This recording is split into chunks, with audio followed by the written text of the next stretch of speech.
तो यार अभी हमारे पास लास्ट के 3 मंथ बचे हुए हैं और ये 3 मंथ ऐसे 3 मंथ है जिसमें अगर तुम मेहनत कर लेते हो, सही तरीके से प्लान्ड वे में मेहनत कर लेते हो, तो कोई तुम्हारा सिलेक्शन रोक नहीं सकता।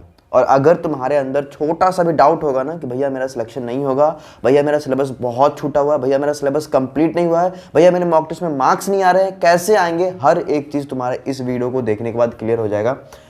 इस वीडियो को शुरू करने से पहले ना मैं अपना एक स्टोरी सुना दे रहा हूँ, तुम्हें कॉन्फिडेंस आएगी। देखना, जब नीट 2019 आने वाला था ना, तो यही अप्रॉक्स समय था, ठीक है, यही अप्रॉक्स समय था। मैंने केमिस्ट्री में एनसीईआरटी नहीं पढ़ा था, पहले कभी नहीं पढ़ा था, ठीक है। इसी समय के अप्रॉक्स में मेरे पास फ़ोन आया था, फ़ोन मतलब स्मार्टफोन मिला था। उस फ़ोन में यूट्यूब खोलना शुरू किया था। फिर ना मैं किसी एक टॉपर का वीडियो देखा था जिन्होंने ये बताया था कि केमिस्ट्री में भी एनसीईआरटी पढ़ना होता है। ये चीज़ मुझे कोचिंग वगैरह में ज़्यादा नहीं पता था कि केमिस्ट्री में एनसीईआरटी पढ़ना होता है। फिर मेरे दिमाग में एक चीज़ आई थी कि यार एनसीईआरटी पढ़ना होता है और टॉपर बोल रहा है और मैंने तो पढ़ा ही नहीं है, मैं क्या करूं। मैंने ना लाइफ में कभी एक्सक्यूज देना नहीं सीखा था, ठीक है। मैं केमिस्ट्री का एनसीईआरटी तीनों चारों 12th वाला पोर्शन खरीद के लाया। लास्ट के 3 मंथ में ना एनसीईआरटी के हर एक चैप्टर को अच्छे तरीके से पढ़ा भी था और सारा क्वेश्चन भी सॉल्व कर लिया।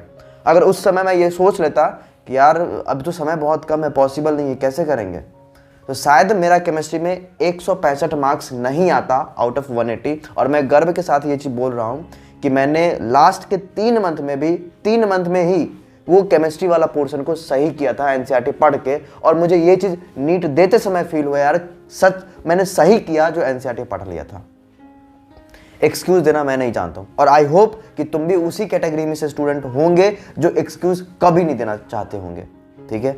देखो, आगे इस वीडियो में तुम्हें 3 मंथ का एक प्लान दे रहा हूँ कि आगे के 3 मंथ में तुम्हें क्या करनी है, ठीक है। पहली चीज, ओवर थिंकिंग छोड़ दो कि अगर तुम ये सोच रहे हो ना कि भैया क्या होगा, कैसे होगा, ये सब चीज छोड़ दो। आगे मेरा वीडियो देखो, चलो समझो। हमारे पास 3 मंथ है ना, फरवरी, मार्च, अप्रैल, मई में एग्जाम होने वाला, ठीक है। फरवरी में 28 डेज है मित्र, 28 डेज है। मैं तुम्हें बता रहा हूं कि आखिर करना क्या है। अगर तुम्हारा सिलेबस कंप्लीट नहीं है तो आगे ये फरवरी का प्लानिंग अच्छे समझ लेना, और अगर कंप्लीट है तो मार्च का पहले समझ लेना, ठीक है। पहले फरवरी देखो कि ये जो फरवरी का पूरा मंथ होगा ना, इसमें तुम्हें करना ये है कि सबसे पहले अपना सिलेबस कंप्लीट करने पे ही फोकस करना है। कंप्लीट योर सिलेबस टिल फरवरी। भैया कैसे करेंगे ये चीज समझना, प्रैक्टिकल वे में बताऊंगा। आखिर कैसे करोगे ना वही मैं दिखाऊंगा। देखो, तुम्हें करना क्या है ना कि जनवरी खत्म हो गया ना, फरवरी स्टार्ट होने वाला है। तुम्हें करना यह है कि एक अपना ना प्लान होना बहुत जरूरी है यार, प्लान होना जरूरी है।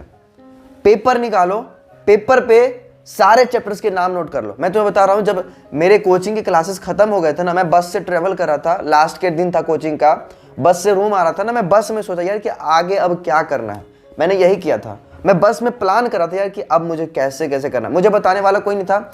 मैंने क्या किया था कि कुछ पेपर सोचा, प्लान किया, फिर रूम पे जाके क्या किया कि पेपर निकाला, उस पेपर पे जितने भी चैप्टर्स हैं ना हमारे, सबको लिख डाला, और उसमें से मैंने क्या कर लिया, मेरा क्या छूटा हुआ है, वो सारा चीज मैंने कर लिया। मैं दिखा रहा हूँ, देखो तुम्हें करना क्या है कि एक पेज लेना, उस पेज में चैप्टर के नाम लिखने हैं, लेक्चर्स आपने देखा है कि नहीं, टिक मार लो, क्वेश्चंस आपने किया है कि नहीं, टिक मार लो, रिवीजन आपने किया है कि नहीं, टिक मार लो, नहीं किया है तो क्रॉस करो और उसको करना है। इस प्रकार से ना हर एक चैप्टर की एक प्लानिंग कर लेना, ठीक है मित्र, कर लेना। ये चीज आपको फरवरी मंथ में कर लेनी है, ठीक है। फरवरी में ये आपको करना है। समय बहुत कम है, इसलिए लिमिटेड रिसोर्स को यूज करना। लाइक अगर आपको कोई चैप्टर छूटा हुआ है, उसको आप देखो कि आप कहां से करोगे, यूट्यूब के लेक्चर से करोगे, क्रैश कोर्स वगैरह से करो, कहीं से भी करो, बट तुम्हें समझ में आ जानी चाहिए वो चैप्टर, और तुम्हें लेक्चर्स जब कंप्लीट कर लोगे, लेक्चर्स देखने के बाद तुमसे क्वेश्चंस बन जानी चाहिए। बस इतना ही चाहिए और कुछ नहीं चाहिए, ठीक है। समझ में आ गया। और कोशिश करना कि एक दिन में एक चैप्टर कर लेते हैं, एटलीस्ट एक चैप्टर एक दिन में एक, या क्रैश कोर्स से या फिर यूट्यूब से, कहीं से, बट एक दिन में एक होना चाहिए, ठीक है। 1 डे 1 चैप्टर, अनदर डे उसी चैप्टर का क्वेश्चंस करना है। एक दिन में आपको आज चैप्टर जो चैप्टर आज तुमने पढ़ा है उस चैप्टर का अगले दिन क्वेश्चंस कर लेना। ये प्रोसेस को तुम्हें पूरे फरवरी में चलाना है, और जो भी चैप्टर तुम्हारा छूटा हुआ है उसको कंप्लीट करना। देखो यार, करना तुम्हें है, करना तुम्हें है। मैं तुम्हें बताऊंगा, मुझे बताने वाला भी कोई नहीं था यार, मुझे बताने वाला भी कोई नहीं था। करना तुम्हें है, मैं बता सकता हूं बस, ठीक है। और अगर हो सके तो फरवरी में रिवीजन भी कर सकते हो, ठीक है। चलो अब मैं तुम्हें बता रहा हूं कि ये प्रोसेस तुम क्या करोगे, पूरा सिलेबस पहले कंप्लीट करो। यार इनफ है, 28 डेज इनफ है छूटे भरे हुए जो भी चैप्टर्स है ना उसको कंप्लीट करने में। ठीक है, हमारे पास जब मार्च आएंगे ना, मार्च में हमारे पास 31 दिन होंगे यार। अगर तुम देखो ना तो लगता है यार बहुत समय है। कॉन्फिडेंस क्यों नहीं आ रहा है तुम्हारे पास, क्यों डर लग रहा है? भाई बहुत समय है। देखो समझो, मार्च पूरा रिवीजन में लगानी है। कैसे करोगे भैया? Revision and memorise. देखो ऐसा होता है ना कि फरवरी तक तुम सिलेबस कंप्लीट कर लोगे, तुम्हारे दिमाग में सारा चीज आ जाएंगे। उसके बाद क्या होगा, एक डाउट आएगा कि तुम भूल रहे हो, तुम्हें याद नहीं आ रही। इन सब चीजों के लिए तुम्हें रिवीजन करना बहुत जरूरी है। ये जो डाउट है ना भैया, भूल रहे हैं, ये तभी खत्म होगा जब तुम रिवीजन करोगे। और रिवीजन करते समय अब एक स्ट्रेटजी होनी चाहिए कि अब मुझे मेमोराइज भी करनी है, चीजों को याद भी करनी है। रैंडम रिवीजन नहीं करनी है, रिवीजन के साथ साथ याद भी करनी है। ये वाला स्ट्रेटजी आपको अभी 31 डेज के लिए मार्च में अप्लाई करनी है। ठीक है, आपको करना क्या होगा ना, हर रोज का टारगेट लेना होगा। ये मैं भी हो सकता है तुम्हें दे दूंगा कि हर रोज का तुम्हें एक टारगेट लेना होगा कि भैया आज के पूरे दिन में मैं क्या करूंगा। 1 चैप्टर, देखो मैं तुम्हें बता रहा हूं, बायोलॉजी में, फिजिक्स में और केमिस्ट्री में करना क्या, नोट डाउन कर लेना यार। एटलीस्ट 3 चैप्टर बायोलॉजी में आपको रिवाइज कर लेनी है सुबह सुबह उठ के। उसमें आपको करना क्या है, एनसीईआरटी पढ़ लेना है, क्लास नोट्स पढ़ लेना है। और जब आप क्लास नोट्स पढ़ रहे होगे ना, कोशिश करना कि क्लास नोट्स में अगर कुछ नया है ना तो उसको आप एनसीईआरटी में ऐड करते जाओ। मैं बहुत चीज़ तुम्हें बताऊंगा आगे, मैं बहुत चीज़ बताऊंगा यार, लिटरली बहुत चीज़ बताऊंगा। तो नोट्स वाला पोर्शन जो भी है, जो तुम्हें लग रहा है कि ये नया है बट एनसीईआरटी में नहीं है, उसको एनसीईआरटी में ऐड करना, क्योंकि एट लास्ट तुम एनसीईआरटी रिवाइज करोगे लास्ट के डेज में भी। ठीक है, फिजिक्स में तुम्हें क्या करना, हाँ एक चीज समझना कि बायोलॉजी में तुमने 3 चैप्टर पढ़ लिया। ठीक है, 3 चैप्टर रिवाइज कर लिया। अब उस 3 चैप्टर से किसी एक चैप्टर का आज तुम क्वेश्चंस भी कर लोगे। ठीक है, ये मार्च का स्ट्रेटजी है, समझ में आया? सिमिलरली तुम्हें फिजिक्स में भी करना है कि एटलीस्ट एक चैप्टर तुम्हें रिवाइज करनी है। कैसे करोगे, क्लास नोट्स पढ़ोगे, क्लास नोट्स के क्वेश्चंस करोगे और 50 क्वेश्चन एक्स्ट्रा तुम्हें और लगानी है। ठीक है, यहां पे मैंने तुम्हें जो बायोलॉजी में बोला ना क्वेश्चंस भी करने हैं, तो 100 क्वेश्चन तो यार एटलीस्ट करोगे, हर रोज करनी पड़ेगी। ठीक है, और सिमिलरली फिजिक्स, केमिस्ट्री में भी, केमिस्ट्री में एनसीईआरटी पढ़ लेना। भाई मैंने तुम्हें बोला ना कि 165 मार्क्स इसलिए आए थे क्योंकि मैंने एनसीईआरटी पढ़ लिया था। तुम्हें भी पढ़ लेनी है, पढ़ लेना यार। नहीं पढ़ोगे तो फिर बाद में रिग्रेट होगा कि मैंने क्यों नहीं पढ़ा था, समय था मेरे पास, पढ़ लेना। ठीक है, और तुम्हें करनी क्या है ना, कॉम्बिनेशन लेनी है। कैसा कॉम्बिनेशन भैया? Physical chemistry, organic chemistry, inorganic chemistry है ना, किसी 2 चैप्टर को हर रोज पढ़ना है।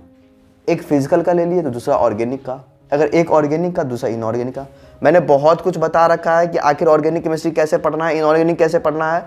मैंने बहुत चीज बता रखा है, वीडियोस जाके देखना। नहीं देखोगे मैं पिन कर दूंगा, कमेंट्स में डाल दूंगा, बट देख लेना आखिर कैसे पढ़ते हैं। ठीक है, अब देखो केमिस्ट्री में तुम्हें क्या पढ़ना है, सेम चीज, नोट्स रिवाइज करो, एनसीईआरटी पढ़ के आओ, क्वेश्चंस कर लो। अब एक और चीज समझना कि ये जो मार्च वाली मंथ होगी ना, इसमें तुम्हें सारे प्रीवियस क्वेश्चंस को करनी है, सारे। अगर तुमने पहले भी कर रखा है तो एक बार और करके देखो, क्योंकि तुमने सिलेबस कर रखा है, रिवीजन भी कर रहे हो। एक चीज और देखना है कि यार तुमसे नीट वाला क्वेश्चंस बन रहे हैं कि नहीं, क्या तुम्हें नीट वाला क्वेश्चन हलवा लग रहे हैं या नहीं। वो लगेंगे जब तुम सब कुछ रिवाइज करके आ जाओगे। तुम्हें प्रीवियस क्वेश्चंस भी करनी है। अब बस ये अप्रैल वाली मंथ, देखो यार ये मंथ जो है ना सबसे क्रूशियल मंथ है। अप्रैल मंथ बहुत ही क्रूशियल मंथ है।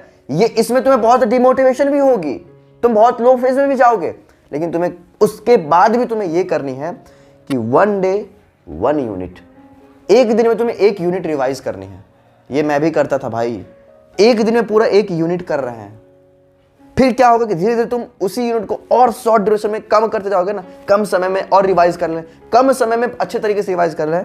फिर तुम्हें क्या होगा कि 1 डे में आप 1 सब्जेक्ट भी पढ़ रहे होगे, फिर 1 डे में आप कंप्लीट नोट रिवाइज करोगे। अपने फिजिक्स का नोट्स है, एक दिन रिवाइज कर लिए, केमिस्ट्री का नोट्स है, एक दिन रिवाइज कर लिया, ऑर्गेनिक केमिस्ट्री का नोट्स है, एक दिन रिवाइज कर लिए, एक दिन में पूरा 11th कंप्लीट कर रहे होगे, एक दिन में पूरा 12th कंप्लीट कर रहे होगे। इस हिसाब से लास्ट का जो डेट आएंगे ना नीट, उससे पहले भी तुम पूरा 11th और पूरा 12th सही तरीके से रिवाइज कर रहे होगे। अब इसके लिए तुम्हें क्या करना होगा, अभी से प्रिपेयर करना होगा। यार इस प्रकार से हम अपना एनसीईआरटी को प्रिपेयर करेंगे कि लास्ट मंथ में मुझे ज़्यादा प्रॉब्लम ना हो। ठीक है, देखो यार अब ये जो मंथ होंगे ना अप्रैल, इसमें तुम्हारे पास मॉक टेस्ट वगैरह भी होंगे जहाँ पे तुम्हारे अच्छे मार्क्स भी आ रहे होंगे। ठीक है, पेपर की एनालिसिस करना, मॉक टेस्ट तुम्हें अभी से ही देनी है। ठीक है, फरवरी, मार्च, अप्रैल, ये तीनों मंथ में मॉक टेस्ट दो और उसकी एनालिसिस सही तरीके से करना। आई थिंक तुम्हें समझ में आ गया हो कि आखिर तुम्हें 3 मंथ में क्या क्या करनी है। ठीक है, अगर तुम्हें 1% भी ऐसा लग रहा है कि भैया नहीं होगा, मेरे से सुन लो, कर लोगे। ठीक है, और हाँ, एक चीज याद रखना, ड्रॉप लेने का मत सोचना। एग्जाम से पहले ड्रॉप लेने का नहीं सोचना है, अपना 100% देना है। अभी जो होगा देखा जाएगा। मार्क्स इंक्रीज तो होंगे ना, अगर सिलेक्शन नहीं होगा क्या होगा, इंक्रीज तो होंगे ना, बट करो तो सही। यार जितना कॉन्फिडेंस मेरे पास है ना, शायद काश अगर इतना तुम्हारे पास भी होता ना, अगर मेरे कॉन्फिडेंस के हिसाब से तुम्हारे पास 50% भी होते ना, तो यार तुम बहुत इफिशिएंटली पढ़ाई करते। ठीक है, कर लोगे, मुझे पता है कर लोगे, मेरे स्टूडेंट्स हो ना कर लोगे, मेरे सब्सक्राइबर्स हो ना कर लोगे, मुझे पता है। आई होप ये वीडियो तुम्हें हेल्पफुल लगी होगी। ठीक है, इसको शेयर कर देना, क्योंकि मेरा चैनल थोड़ा सा हैक वगैरह हो गया था, जिसकी वजह से मे बी रीच कम हो जाए, तो इसको शेयर कर देना। ठीक है, इतना ही रिक्वेस्ट है तुमसे, बाकी अदर चीज़ें मैं तुम्हें बताते रहूँ। ठीक है, चलो बाय बाय, टेक केयर, पढ़ाई करते रहना।